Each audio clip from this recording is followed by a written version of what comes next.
Good afternoon, everybody. It's another lockdown session. Today we've got Anton Crone with us. Hey, Anton. I got him back because I was looking through some of his work, and there was this sort of, I think it's, what was it, villages and city scenes or something like that. Mm. And Well, I was just changed the name of that. Oh, okay. Yeah, and I noticed that after I'd called it something else. But I just loved there's something about all of your pictures, but specifically the portraits that really just grabs me. And as I said in one of the things that I was posting earlier, it makes my heart sing. I don't know what it is about it. I don't know if it's the old school charm that you exude or whatever it is. But it's just something about it, and I just love it. And I thought we've got to get you back on and get people to see those images as well. So this is your opportunity. What did you say earlier? Because I said the guys, like the guy on the motorbike, that face is just, and it's perfect. And you said, nah, just getting lucky. And I just think that you've got a knack for it. There's a talent there, and just, oh man, fantastic. Over to you. It is certainly luck, but it is about getting out there as much as I can. What I'm upset about, you call it old school. You're just basically calling me old. So, well, listen, I reckon we're probably of the same genre, the same period of time. So exactly. I'll accept that as well. Oh, good on you, man. So I'm gonna share my screen and hopefully we can all pick it up. Give me a affirmative if you can see it there, Q. Affirmative. 10-4, good buddy. Excellent. Okay, here we go. Whoa, back one. Right. So, like you said, you were talking about city and village scenes, and I thought I should actually change the title of that because it's really about street photography, as any urban photography would be. But there's something unique about street photography in Africa. Now, Africa is typically my beat. I love photographing in Africa. I love photographing people in particular. And one of the amazing things about traveling in Africa is that, these roads will connect these towns and villages, but it doesn't mean the town and villages stop at the end of that road. They are often, especially in the very concentrated areas of Africa, such as Rwanda, Uganda, Nigeria, a lot of West Africa. These are highly populated areas. Those villages don't stop. They just carry on and on and on those roads, and it invites some amazing scenes and some amazing characters and people. Don't you find that it doesn't actually matter which town or village you are in when you're in Africa? You could almost spin around and you're in a different one. They have the same sort of the shops along the side and the coal cellars and that sort of thing. Eh? Yeah, absolutely. And they change continuously, even if you do stay in one place. Like I've been back through a few places within a few years or so, a couple of years sometimes within 6 or 7 months. And they look different. They change. It's organic in a way, which is just incredible. And what I'm hoping to do is just share some of these experiences with you, and less so how to shoot or what have you. I find street photography essentially is about shooting from the hip, but not shooting literally from the hip, putting the camera up to your eye, but also just connecting with people and shooting on the fly, looking for situations and putting yourself in those situations, and often just hanging out and waiting. And it's a wonderful way to really get a vibe from the area you're in. So I'll tell a few stories along the way, I hope, that you'll enjoy. And I'll start with this. This was in Uganda. Very much doing that, just hanging. This isn't a town or village that I can remember the name of. It might very well have been between two villages. And this is just your average hearse in that part of the world, on a way to a delivery or a pickup, who knows. There is nobody in there. I'm certain of that because that bike was literally blowing around in the wind. He would be considered an essential service. Absolutely, especially in this time, I'm afraid.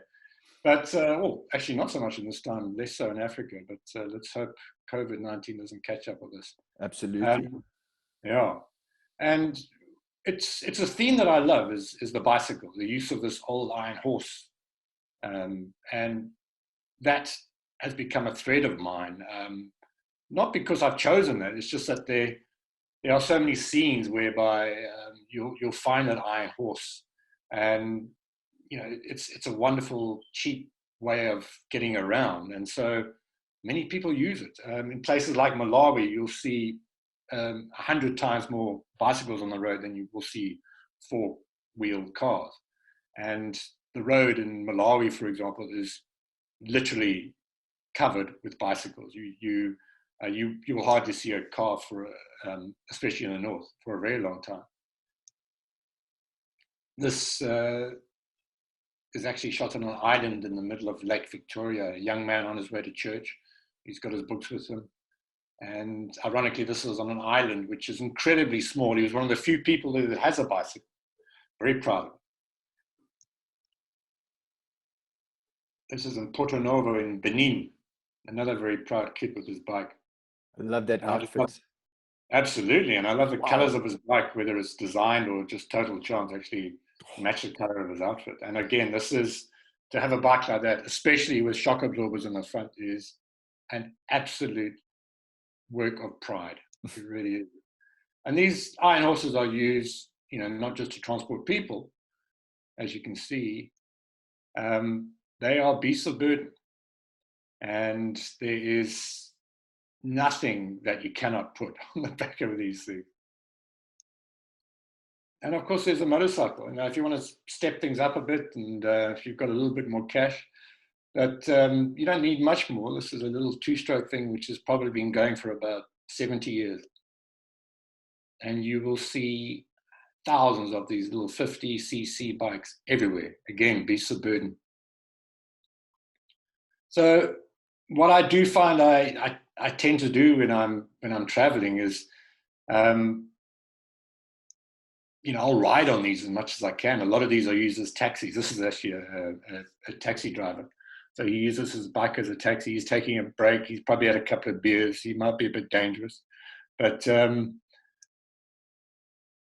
again, beasts of burden. This was shot in Zambia, on the border of Zambia and Malawi. Charcoal there is a huge industry. It's actually quite sad, because what they do is decimate the local hardwood, and a lot of the forest there, a lot of it is not controllable at all by the authorities. So, and this is the only way for people to make their livelihood. But as you can see, there's loads of sacks of charcoal on there. I thought that might be Zambia. When I was in Zambia, it was just like there were stalls all the way along the roads, and guys on their bicycles with these coal sacks.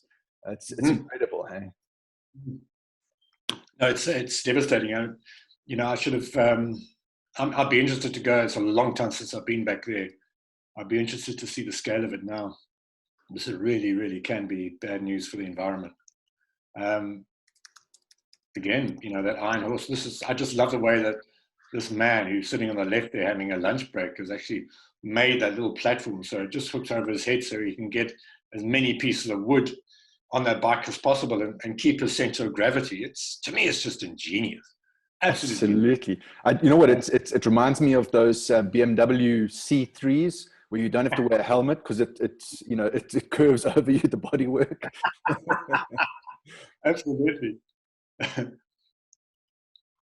And again, another theme of mine that I really do love, and this is something I really enjoy, because you can really, you see this so much.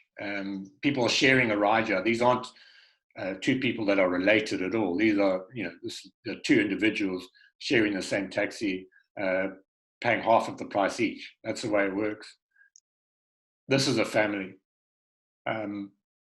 You were talking about that smile on that guy's face earlier. That's the guy you're talking about. Yeah, I love that.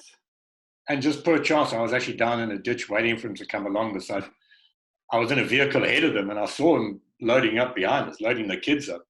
And I said to the guy who's driving, I said, "Please stop, I've got to get this shot." So I jumped into a ditch.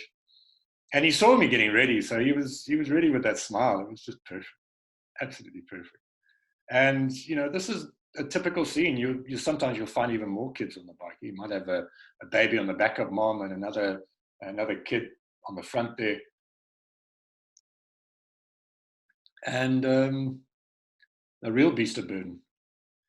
And one of the things I love about street photography in Africa is obviously the people and the attitude. People aren't shy. People aren't too wary of the camera. Some people are. Certainly you get into a little bit of trouble every now and then, and people don't want you taking a photograph. But generally I try and approach people in the best possible way, be friendly, be nice, greet them and get to know them before I photograph them. And this was a real poser, but I just loved his attitude and his style. I mean, I wish I had attitude like that. So just go back to that picture there.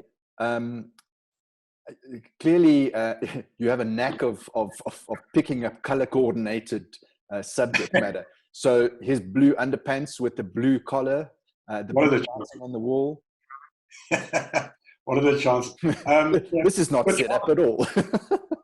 I mean, he was literally, standing next to his donkey by that wall. All the colors were there, and I guess it's just a question of spotting that irony, if you will. Yeah, I think that makes you a good street photographer, is to be able to see two things that are going to combine to create this amazing image. It's lovely. Well, the funny thing is, and I'm hoping you'll see it in some of the other shots, is there in these villages and towns in Africa, because it's organic, I guess, everything sort of just seems to mold into the right sort of framework to make a decent pic, more so than a lot of places that are more modern and more supposedly thought through. It's just this organic sense of color and texture, and I'm hoping you'll pick up on some of that as we go through. This is, then you move on from motorcycles and bicycles and what have you, you get onto the buses and what have you. And it is just, it's an adventure, whatever style vehicle you get around on. You've got carts there, you've got bicycles, you've got motorbikes. They're loading a motorbike on the top of that bus on the right there. It is just an adventure no matter how you travel there. Now, one of the most remarkable things about that village that I talk about, that road, that long, endless street, which is just full of life, is so many things can happen that alter the course of those roads. This man is in Porto Novo in Benin. Now, obviously you can see that he hasn't got the use of his legs, but he begs in the middle of the road, and it is a dirt road, but it is impossible to, he will not get off that road, and people will just carry on moving around, and happily so will make way for him. And that's how he plies his trade. And what's remarkable is that this particular part of Porto Novo is the name of the city, is actually just on the outskirts of Porto Novo, probably about 2 kilometers out of the city center. This is the busiest part of Porto Novo, not the city center. The city center, if you go into it, is dead. It's completely empty. And what's happened is, over a couple of decades, they've built an agri-tourismo operation on the side of the road, just on the outskirts of the city, where they supply organic food. They've set up a very small market, and they've invited people to the library there and to use this facility, where they can buy food and read and use the internet.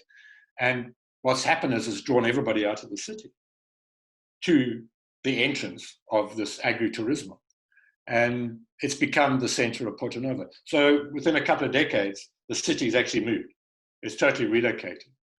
And there's a Polish writer who wrote a wonderful piece about a market rather, in Nigeria called Onitsha. And one of his trips there was to go to this legendary market, but he was stuck in a traffic jam about 3 kilometers before he even got to the market. So he decided to walk ahead and see what it was all about.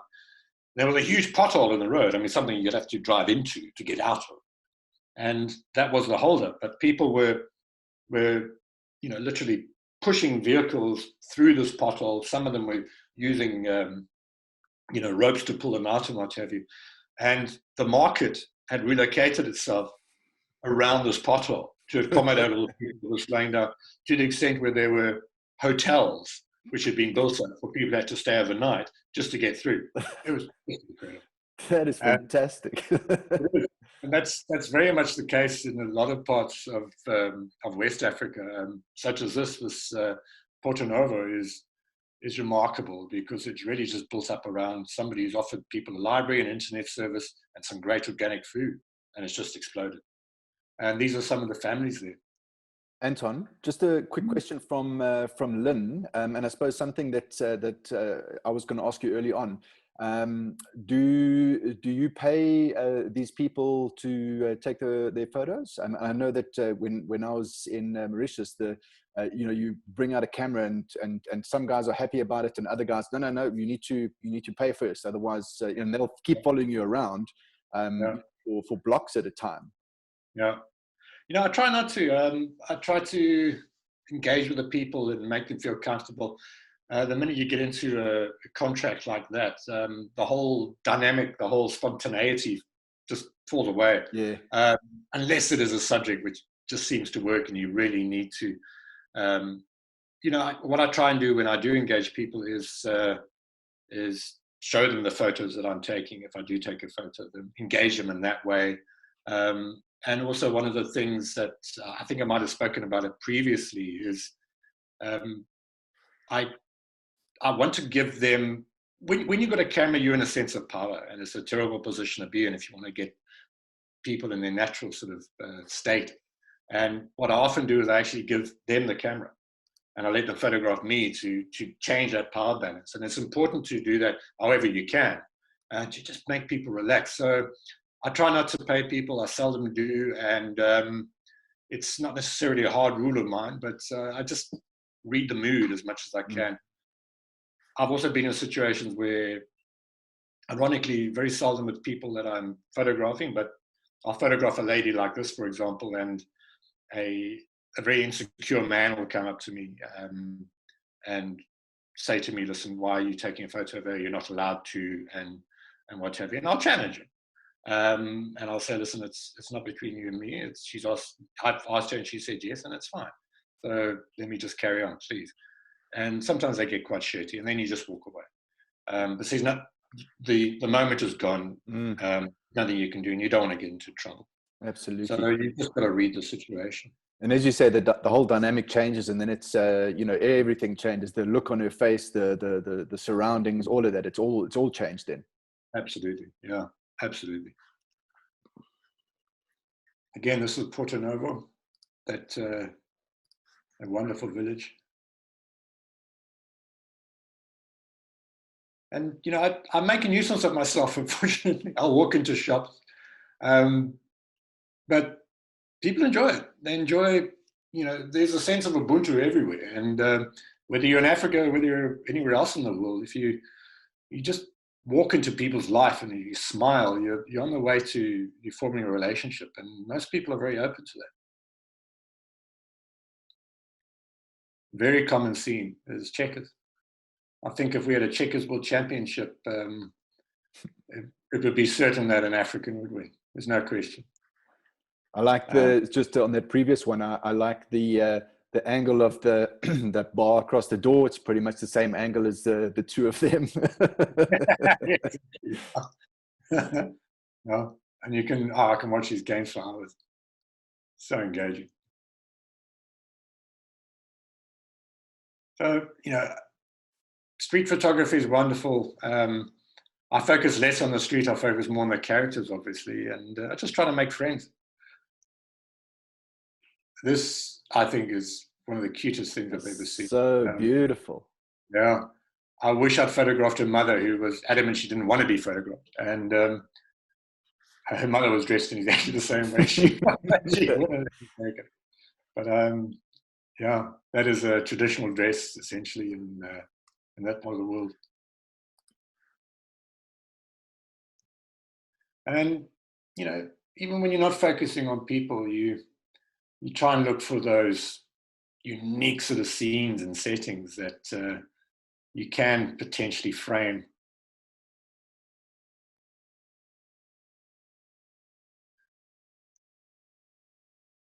there was just something about that one shoe just dropped off there.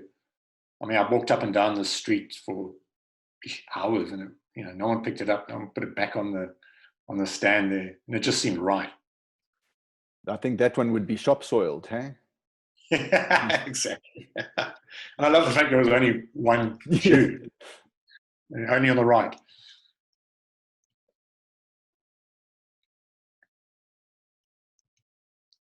And when you're on the street, you want to go inside sometimes. You want to check out people's houses. And this is another thing, is if someone walked into my house, I'd be horrified. But you're there. It's remarkable how opening and friendly people are. You put your head into a shop or a store and you say, listen, I'd like to have a look around. And they're very happy to let you look around and offer you tea, lunch, whatever. Welcome into my home. And they're very proud. I found that we've forgotten, we be humble to a degree, but there's also a sense of pride in Africa that you cannot beat.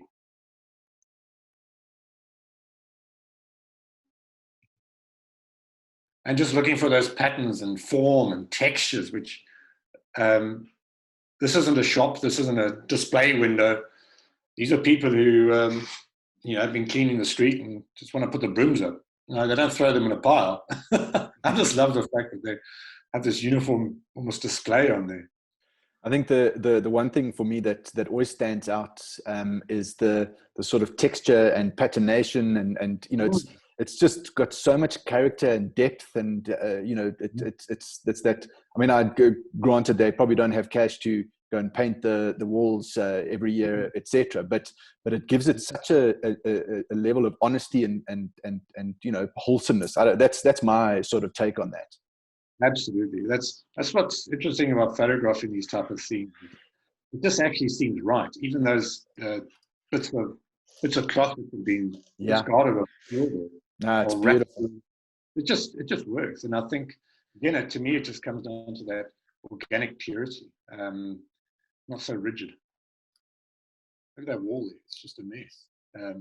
If you look at it subjectively, but objectively, it just works. This is one of my favorite scenes. I don't know if it resonates with people, but I can relate to it because it's actually this chair, the blue one, belongs to the King of Tsugu, which is a very small kingdom on the banks of the Niger River in Mali. And that is the king's throne, essentially. He's got his fishing net up on the little pole there. And that little chair on the right is his grandson's chair. The King of Tsugu. I met the king. Went to the king for tea. Literally.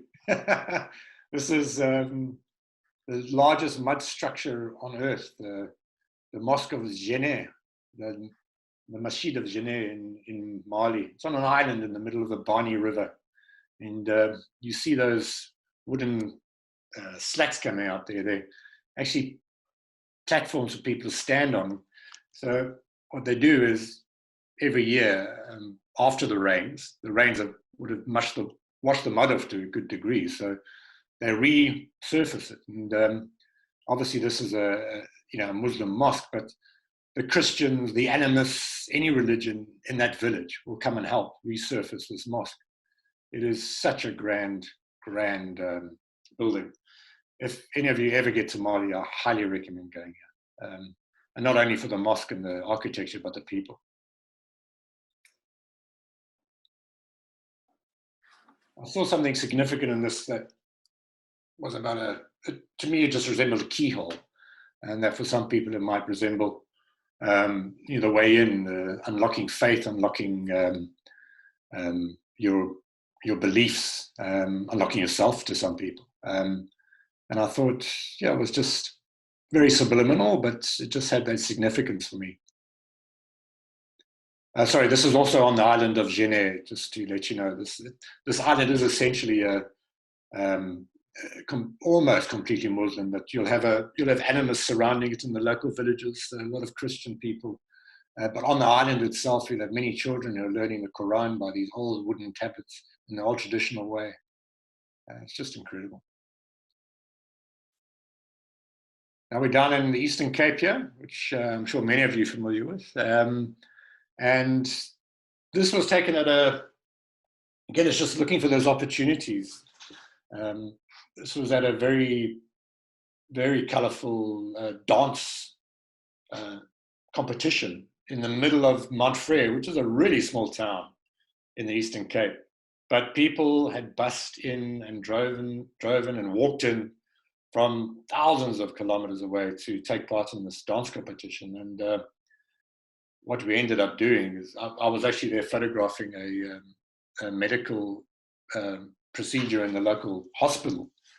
And I spent the evening and much of the night with a very good friend of mine who was videotaping it, just photographing people at this dance pageant. It was just so colorful and so vibrant.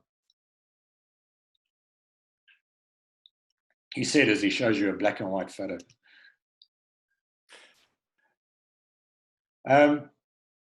Black and white is something I'll shoot in color these days, but I'm digital and then convert to black and white. Sometimes it works, sometimes it doesn't.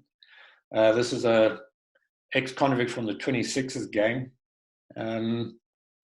And if he was from the 28th or 29th, I probably wouldn't have photographed him. But yeah, very happy to be photographed, very willing. And I think black and white just works. Yeah. What I often do is I try and use I think part of the trick in street photography is to slow down. It's not, you've got to observe first, I think, before you start photographing. And sometimes I'll take an old Hasselblad film camera out with me with 12 frames in it and just use that. And it really, really, and again, that's black and white as well. So it really, really slows me down and helps me look and observe. Now we're up to Rwanda here. This was a remarkable story for me because I was walking past this football stadium in Kigali in the capital, and there was a line of people going right around the stadium to get inside. And I didn't know what was going on. I had my camera with me, and I asked them if I could, come in and photograph. And they said absolutely. And I said, great, I'll stand in line. They said, no, in you come. So they let me all in. Nobody complained. And what it was a gospel singing competition with people from the Congo, Uganda, Tanzania, Kenya, all over the place. And the stadium was half full. Half of the stadium, all in the shade, of course, was completely full. And it turned out to be one of the most remarkable experiences of my life, just having access to this. I was the only photographer bar one man from the local newspaper photographing this. That is actually the pastor, and he's got his tablet there, just videoing the whole scene, the crowds crowds are behind me, as you can imagine, photographing the crowds. And I just love this day for the colors and the vibrancy. I love them sitting in the shade there as well, escaping yeah. heat. Yeah, so it was like 38 degrees and humid as anything. But that's the amazing thing about people is, you had this long line and they were all happy to just let me go ahead. But they wanted someone to photograph it. They hadn't seen anybody else coming in, bar the other one man who was with me to photograph this scene. I think they thought I was someone from the BBC, but unfortunately, I don't think I did them justice. Looking for opportunities, and sometimes you come across some quite tragic stories. This is a little town called Ses in Namibia, and it is a very small, it's basically a shanty town, which is on the side of the road in the middle of nowhere. It really is in the middle of nowhere. It's about 80 k's north of Keetmanshoop, and there's just nothing around. And then you've got this town. And they've got a town hall where this dance is taking place. Everyone here is pissed, drunk as anything. All they sell is booze. You can see the booze outlet in the background there. They have a small cafe which will sell biscuits and sweets and what have you. And then there's also a pub. And the time that I was there, I just thought everyone was so drunk, so incredibly drunk. And I decided to stick around. I wanted to see what was going on. Now this is in the bar. Now you've got a pool table there. You've got a jukebox in the background. You've got people dancing. And if you're not pissed, you're looking for a beer. this woman is pregnant, she's smoking, heavily pregnant, she's smoking, she's got a court there. And I thought, this is rough. And I ended up speaking to one woman. This is the woman dancing here that I'm talking about. And she's certainly the healthiest looking person there. And I'm being objective. But I said to her, I'd like to stay the night here. I want to learn about this place. And she said, sure, you can stay with me as long as you buy me a couple of quarts. So I bought her a couple of quarts. And she invited me to her house, which was lovely. And she said, you can sleep outside. I put my tent up. And because I had a couple of quarts, I invited a few friends around. And they invited her mom and dad around. Now, she had a huge house, which was about 4 bedrooms. And she invited her mom and dad around. And, that's mom over there. And they live in a shanty. So when they came around, they had a couple of drinks with us. And then they went back to their shanty. And all these other rooms, bar her and her husband, were empty. And granted, it was hot. But I thought, I said to her, why don't your parents live with you? And this was the next morning. And she said, no, well, they prefer to live in their shack. So I said, well, what do you do? Because she has a very nice house. And she says, I own the bottle store. So essentially, she is absolutely killing it. She's preying off the alcoholism of these people.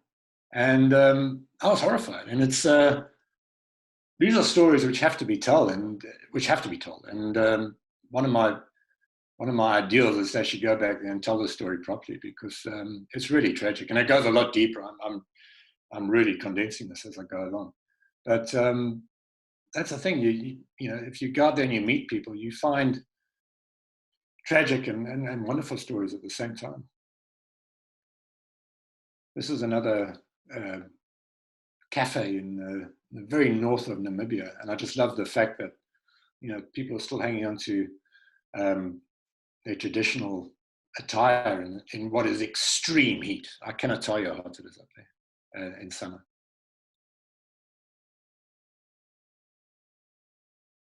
That's Malawi. Again, the colors, you just can't make them up. They just seem to work. These are clothes which have been handed down or bought from local sellers, and I just think she's beautiful. That she's the way she's dressed, the color she's put together there, the form, the cell phone in her front pocket there, everything just works. I thought she was angelic with her little baby there, very young, but this is in a village in Zambia. Again, just I meet some of these kids, especially along the road or in these villages, and they just seem freer than most. She's actually jumping over a skipping rope. Yeah, I was just going to say, it looks like one of those long skipping rope games. Exactly, that's exactly what it is. And I watched them for hours and hours and hours. I was at a border post here. This is going into Malawi from Zambia, and I just got so engaged in this game, And of course, I jumped in a skip around myself, and they thought it was the funniest thing. And you didn't get a video of that. I tripped up so many times, and when I'm around children, I become a kid, and it just makes it so much easier to relate to people that way. Just make a fool of yourself. It's a great trick if you want to just get people to relax. Just make an absolute ass of yourself, and people love it. A tailor with his sewing machine on his way home after he's had a full day of work. He works in a little tiny shack which he can't afford a lock, so he just takes the sewing machine home with him, probably sleeps with it beside his bed. This is in Malawi. I don't know if some of you might have heard of a guy called William Kamkwamba. He's the boy who harnessed the wind. He made these. Yeah, I think so. Yeah. And didn't he harness the wind, and that powered the pump to irrigate the fields? Absolutely. Same guy. Okay. Yeah. Now he spoke on TED. He became famous on one of those TED Talks a while ago. And he's a hero of mine. I just admire him so much. So I went in search of him in Malawi. I eventually found his little village. And in that village, just on the horizon, well, just past the village, you can see these 3 windmills that have been put up. I just wandered over and I thought, can I meet William, please? And William's, I don't know what he's doing right now, but then he'd been given a a bursary to scholarship to study in the States, I think. And he was over there. These are his cousins on one of his windmill. And how wonderful is this? I said I just wanted to meet William and see his windmill, and they said, no, well, he can't be here, but you're welcome to stay. I said, no, well, I'd love some tea. No, you can stay the night. Because it was quite late. So, I just slept in William's bed. They said you can have his room, and I was beside myself. I thought, this is one of my heroes. I can actually stay in his room. This is ridiculous. And what's wonderful is that in this room, he's got all of his battery equipment that he used to help generate electricity is there, and it's all buzzing away. And it was just fantastic. And this is his village. This is what he was trying to get electricity for. It was a dilapidated village. And, I tried to document life in this village. And, now that William is gone, he sort of left behind something which is empty. It's like an empty shell. It really, really is. And it's quite tragic. It's a really dusty, rundown little place. But every now and then you just get these sparks, these absolute visions of beauty. I just love her dress and that little pink band around her waist and the matching bag. It's just tremendous. Was that a special occasion, or because there's smart shoes and all sorts? That's I'm going to school dress. Okay. Isn't that incredible? Wow. Just wanted to look good.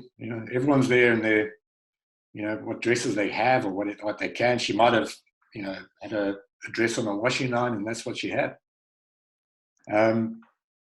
This is another interesting little scene. This is a cinema. So that's in the same village, and it's very common throughout Malawi. You'll pay 20 cents, or the equivalent of 20 cents, and you'll go in there and watch. It's often a kung fu video, funny enough, translated into the local Chichewa language. So it's hysterical to watch. And sometimes you'll have English subtitles with the Chinese people mouthing and a lot of kung fu going on, and then the very, very loud and noisy Chichewa language of it. It's just fantastic. And these kids will watch it day in and day out. And, it's sad in a way because they're not outside playing, but how can you blame them? There's nothing going on. I've been to some of these little cinemas where they'll have 2 or 3 TV screens playing different shows, all blasting away at high volume. It's just incredible. Again, checkers. Champion of checkers. And style, pride. Look at that outfit. You cannot beat it. I can guarantee you he's on his phone there, but that phone was not working. The minute he saw me lift my lens, he got on that phone. Such a character. I love him. Look at those shoes. What is that group that for the life of me what they're called is just slipped my mind. It's like a French influence where they dress so stylishly, and that's basically their thing. Yeah, that's Congo Brazzaville. Yeah. What are they called? I can't think of what it is, but that is incredible. You go into their rooms and they've got just piles and piles of this incredibly stylish stuff, and the pair of shoes is 10,000 or whatever their local currency is, and it's absolutely amazing. Absolutely, yeah. Oh, I'd love to photograph it. I'd be so happy to do that. Yeah, a lot of pride there. Absolutely, and you just meet these wonderful people. Nobody laughs at this guy. If I was to walk around the street, maybe you could put it off cue, but if I was to walk around, I'd just be laughed at. But yeah, and again, this is going back to the little island I mentioned earlier. You might remember. This is a tiny little island in the middle of Lake Victoria. There are probably 1,000 people that live there, and he's managed to get this outfit together and wears it proudly. This is the same island. I asked him, who's Tobias? And this Tobias was a fisherman who died on the lake. Okay, I've got the name. It's the Sapiers. The Piers, that's it, you legend. The Sapiers, gentlemen from Congo. That's it. I'd love to figure it. Yeah, let's go. I think let's sort out a trip. We'll go to Congo Brazzaville. We'll go and shoot them. Invite a whole lot of people to come with us, do a workshop. What do you think? I like your thinking. Fantastic. I'll see you outside at 4. Travel in the time of Corona, not so sure. This was speaking of the endless streets, I actually was on a road which was totally empty in Mozambique. And suddenly I just saw these people. I was on a motorbike at the time, just traveling south.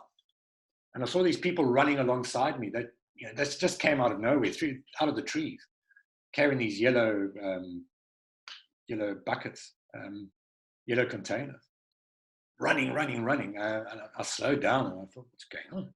And more people coming alongside the road, running. And in the distance, I could just see this plume of smoke.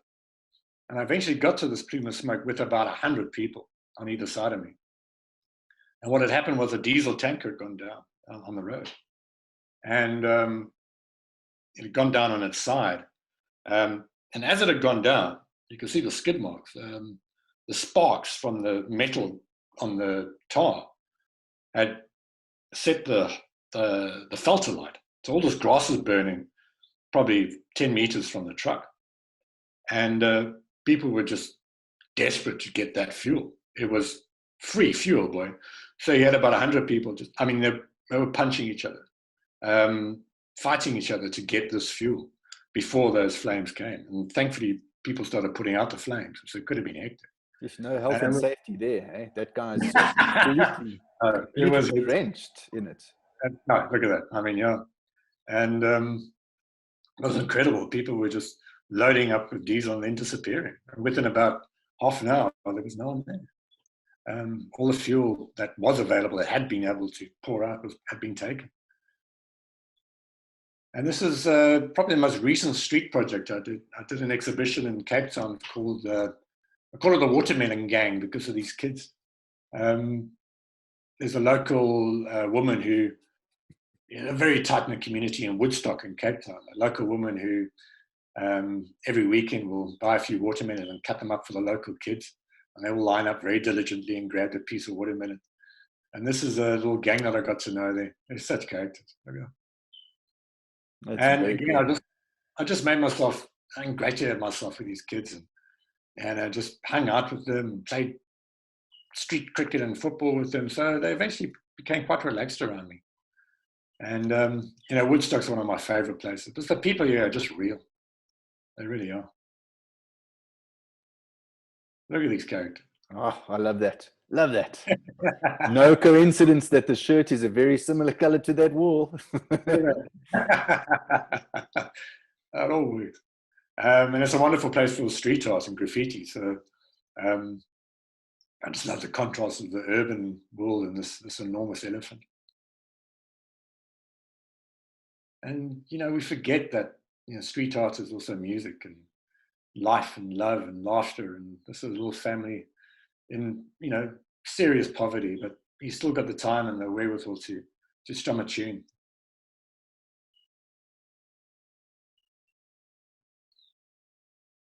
This is number 23 Gympie Street in Woodstock. It's a building which I just thought was quite remarkable because, there's a warehouse on the one side, another warehouse going up on the other. On the side that I'm photographing from, there's a huge tower block going up. And when I shot this, Gympie Street is sort of coming up in the world, talk about gentrification. And this last time I went, this house had been knocked down. That's a pity. I think that there's so much, heritage that's lost whenever you have that gentrification. But I suppose at the same time, if it's practically falling apart, it's not really, it's not really working for anyone. Yeah, you got to weigh it up. It's a balance. Damned if you do, damned if you don't. And this is the last shot in the sequence. Again, this is Woodstock. I thought it was just such a remarkable scene. a homeless man in his little shelter. I was just standing there. I was photographing him, and this woman came up and just gave him the biggest kiss you've ever seen. And I thought it was quite romantic. There we go. And that is it. That's it for my little presso. Oh, fantastic. I certainly wasn't disappointed. Just unshare your screen there. There we go. Then we can seem like we're friends sitting next to each other. Yeah, that I certainly wasn't disappointed. Fantastic images. That I think the ones that that stood out the most, and I don't know if it was just because there was so many nice ones before, and then when we got to that guy's village, and there were these sort of individual portraits of the house, and, and another little house, and I don't know, I just love the feeling that that they give me. You know, it's I don't know what it is. I can't explain it. And when I saw your images on your website, you know, for me it was a no-brainer. I just needed to, you know, get you to come back and take us through some of those, because I just think they are absolutely fantastic. Well, thank you. I really appreciate that. Thank you, brother. Good on you. It's an absolute pleasure. So there aren't any specific questions that have come up. But I mean, I suppose, and I think I probably know the answer to it already. But you know, from a safety point of view, have you ever felt a little bit nervous in the situations? I know what you've said is, you know, you obviously ingratiate yourselves into the family or the community or whatever it is before you you know, take pictures. But I mean, you know, locally we obviously have one or two issues that we have to deal with. But what have you found traveling through Africa and taking pictures? You know, I've never put myself in dire situations. So, you know, I'm not a war journalist or anything like that. So I tend to avoid that type of thing. Although I've always had a hankering to at least getting involved in that. But I've certainly been in situations where I have been followed by a person like I mentioned, that insecure man who just wants to lord it over and look like he's in charge quite a few times. And I've often challenged them, and what I've learned in challenging them is, you know, it's like dealing with a narcissist. You can't convince them any other way. So you just got to leave it. Yeah. The one time I was really scared was on the border of Burkina Faso, and I ended up at a brothel. Okay. We don't want to hear that story.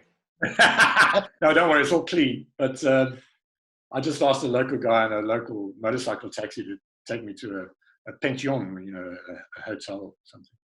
And he ended up taking me to a brothel, and it was in the middle of the bush. And, you know, when they saw me coming, I thought, with all my camera again, I thought, oh, you know, I was so worried. This was really out of the way. And I said to the guy, listen, I just want to sleep. And he took me to this room, and this room was awful. Absolutely awful. Never seen anything so horrible. There was a disused, well, not disused, a very well used mattress in the corner. It stank. There was no window. It was awful, full of mosquitoes and hot as hell. And I was worried, you know. And I left my bags in there, and I put the lock on the door, and I went outside and had a few drinks with a bit of Dutch courage. And everyone was eyeing me out the whole time, and you know. And being in a brothel, believe me, stuff was going on you just don't want to talk about. And I was worried, you know, and I couldn't just walk out into the wild. I mean, it was dark, so I had to stay there. But I eventually went to my room, and this guy followed me. I heard him running up behind me, and I thought, oh, here we go.